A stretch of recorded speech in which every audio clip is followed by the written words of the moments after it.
নমস্কার ছাত্রছাত্রীরা। তো আজকে নিয়ে চলে এলাম আরও একটি আলোর একটা পরীক্ষা এক্সপেরিমেন্ট।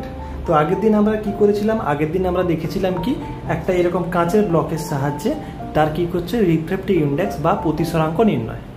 আজকে কি দেখব না, আজকে দেখব এই ব্লকের সাহায্যে কিভাবে আমরা টোটাল ইন্টারনাল রিফ্র্যাকশন আমরা করতে পারি। প্রথমে আমরা দেখব কি এটি কি টোটাল ইন্টারনাল রিফ্র্যাকশন কি, নামের মধ্যেই লুকিয়ে আছে আমরা এটা কি না। যদি আমরা একটি মাধ্যম থেকে আলো ফেলি, স্বাভাবিকভাবে এটি কি হচ্ছে প্রতিসরণের পর অন্য একটা মাধ্যমে এসে যায়, তো দুটি মাধ্যম হয়। তো এটি ইন্টারনাল রিফ্লেকশন কি, এই যে আলোর সোর্সটা আমি যদি ঘোরাতে থাকি একটা নির্দিষ্ট অ্যাঙ্গেলের পর এই আলোক রশ্মিটা, যেটা লেজার এখানে দেখা যাচ্ছে, আলোক রশ্মিটা কি হবে পুনরায় প্রথম মাধ্যমেই ফিরে আসবে। এই যে ঘটনাটা, এই ঘটনাটাকে বলে কি টোটাল ইন্টারনাল রিফ্লেকশন, বা যেটিকে বলা হয় কি বাংলাতে আভ্যন্তরীণ পূর্ণ প্রতিফলন। আভ্যন্তরীণ মানে কি ভেতরেই, মানে নিজের দিকেই প্রথম মাধ্যমে ফিরে আসবে। এটিকে আমরা কি এক্সপেরিমেন্টের সাহায্যে বা পরীক্ষার সাহায্যে আমরা দেখব কিভাবে ঘটে। তো প্রথম যে ভিডিওটা করেছিলাম আগের দিনের ভিডিওটা, সেখানে সবাই নিশ্চয়ই দেখেছো যে তার রিফ্র্যাক্টিভ ইন্ডেক্স যখন আমরা বের করেছিলাম, প্রতিসরাঙ্ক যখন বের করেছিলাম, তার মান হয়েছিল কত, প্রায় 43 ডিগ্রি বা এরকম কিছু, বা যার মানটা বেরিয়েছিল আমরা এখানে যখন অ্যাঙ্গেল রেখেছিলাম, এই অ্যাঙ্গেলটা যখন রেখেছিলাম সেখান থেকে তার প্রতিসরাঙ্কের মানটা বেরিয়েছিল এই গ্লাসের কত, প্রায় 1.45 মতো। আমরা যদি ব্যাক ক্যালকুলেশন করি সাইন থিটা সমান 1/μ, সেখান থেকে আমরা থিওরিটিক্যালি পাই কত, এর যে ভ্যালুটা সেখান থেকে পাই আমরা থিটাসির ভ্যালু বা ক্রিটিক্যাল যে অ্যাঙ্গেল তার ভ্যালুটা পাই আমরা 43 ডিগ্রির মতো। তো আমরা কি করবো, এক্সপেরিমেন্ট করবো, এক্সপেরিমেন্টের সাহায্যে ভেরিফাই করবো যে 43 ডিগ্রির কাছাকাছি ওই থিটাসি বা ক্রিটিক্যাল অ্যাঙ্গেলটা আসে কিনা। তো চলো দেখা যাক, এক্সপেরিমেন্ট করা যাক, পরীক্ষা করা যাক এবং থিওরিটিক্যাল ভ্যালুর সঙ্গে মেলানো যাক।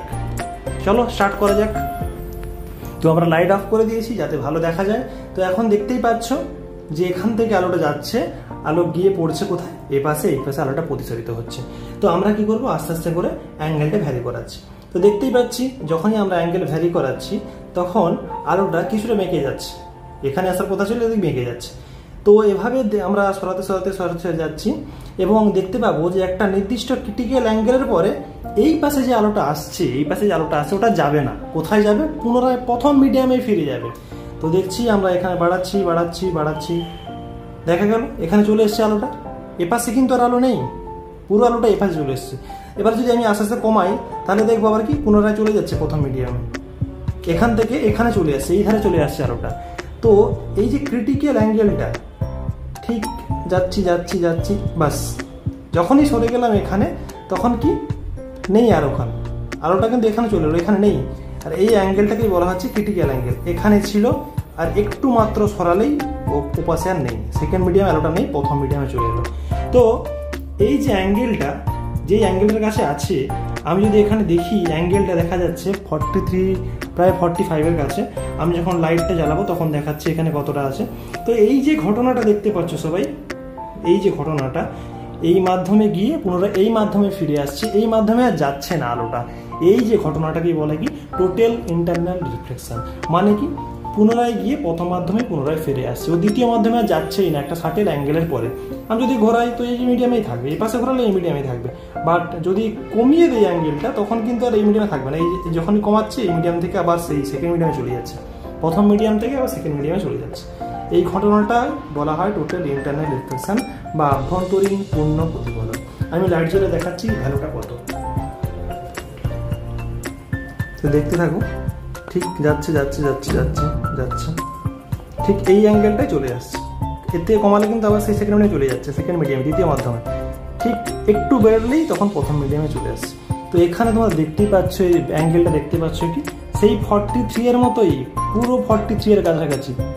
তো যেটা আমরা বার করেছিলাম আগের দিনে রিফ্র্যাক্টিভ ইন্ডেক্স থেকে যখন বার করেছিলাম, সেখান থেকে আমরা পেয়েছিলাম কি সাইন থিটা সি সমান 1/μ, μ 1.45, যেটা বের করেছিলাম।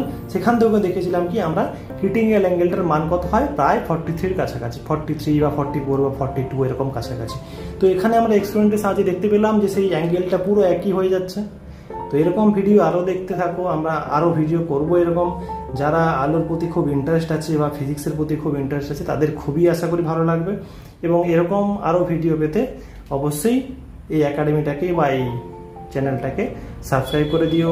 কারো যদি অন্য কারো যদি বন্ধু বান্ধব থাকে অবশ্যই তাদের শেয়ার করে দিও। ঠিক আছে, আরও এরকম ভিডিও আপডেট পেতে অবশ্যই সাবস্ক্রাইব করো। আজকে এটুকুই থাক, দেখা হচ্ছে নেক্সট ভিডিওতে।